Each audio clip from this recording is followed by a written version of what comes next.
এক টকশোর ফাঁকে তার সঙ্গে কথা হচ্ছে যে হুজুর আপনারাও ব্যর্থ, আমরাও ব্যর্থ।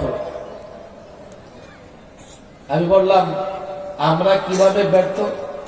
90% মুসলমান, অথচ এই দেশে আপনারা ইসলাম প্রতিষ্ঠা করতে পারেন না।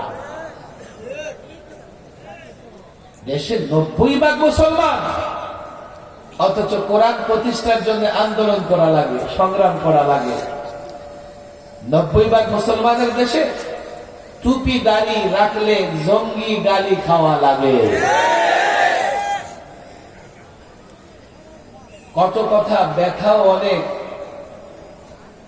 এই অন্তরটা ব্যথায় ব্যথায় ক্ষত বিক্ষত হয়ে গেছে।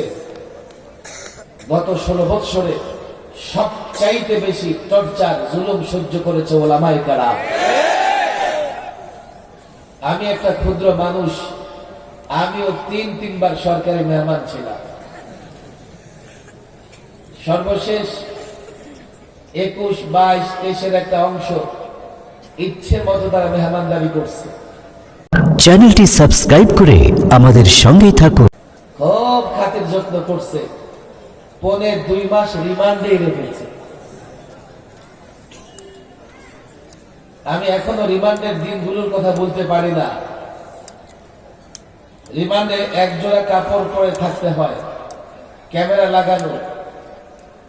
এসপি বলে, ডিসি বলে, হুজুর উল্টাপাল্টা করবেন না, এই ক্যামেরা দিয়ে কিন্তু ওই পুলিশ হেডকোয়ার্টার থেকে আপনাকে দেখতেছে, কিচ্ছু দেওয়া যাবে না, আপনার উপর কড়াকড়ি নজর রাখতে বলেছে।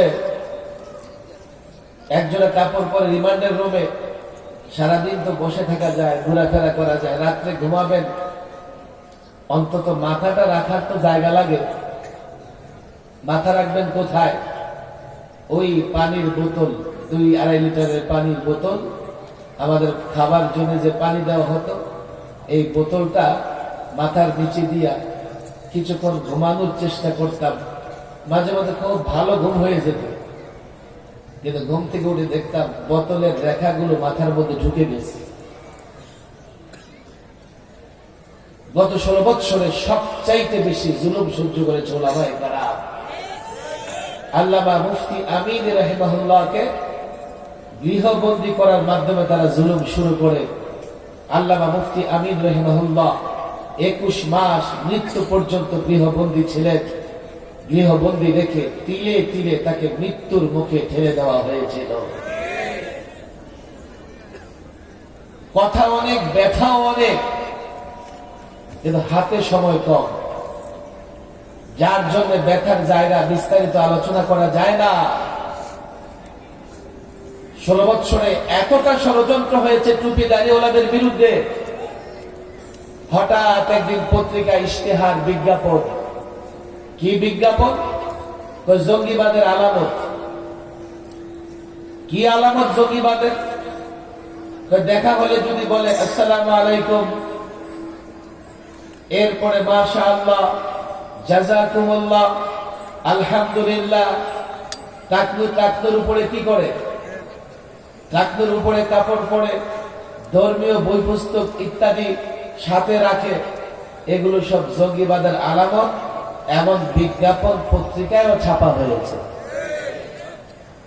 আর আমার কলেজ, ইউনিভার্সিটির ছেলেরা আমাদের কাছে এসে চোখের পানি ছেড়ে দিয়েছে, হুজুর দাড়ি রাখি, নামাজের সময় এই তো ক্যাম্পাসের মসজিদে গিয়ে নামাজ পড়ি, বন্ধু বান্ধব কত কটূক্তি করে, কত কটূক্তি করে। সমস্ত কটূক্তি বরদাস্ত করে দাঁড়িয়ে রেখেছি। এখন তো ভয় লাগতেছে, দাড়ি রাখা নাকি জঙ্গিবাদের আলামত। কখন জানি দাড়ি রাখার অপরাধে আমাকে জঙ্গিবাদ বানিয়ে জেলে ঢুকায় ফেলে। হয়েছে তাই। আমি নিজে জেলখানায় দেখেছি অসংখ্য যুবক, এমনকি হেফজখানার ছাত্র, তাকে পর্যন্ত জঙ্গিবাদের মামলায় বছরের পর বছর জেলখানায় আটকে রেখে টর্চার করা হয়েছে, নির্যাতন করা হয়েছে, জুলুম করেছো। তোমাদের পরিণাম হয়েছে ভয়াবহ। 53 বছরে ক্ষমতা ছেড়ে কাউকে পালাতে হয় নাই, আর তোমরা ক্ষমতা ছেড়ে এক মুহূর্ত দেশে থাকতে পারো না।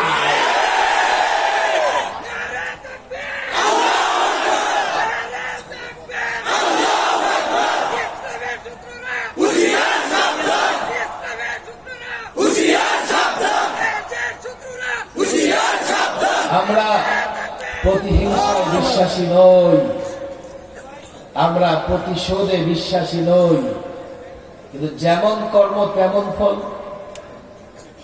যেমন কর্ম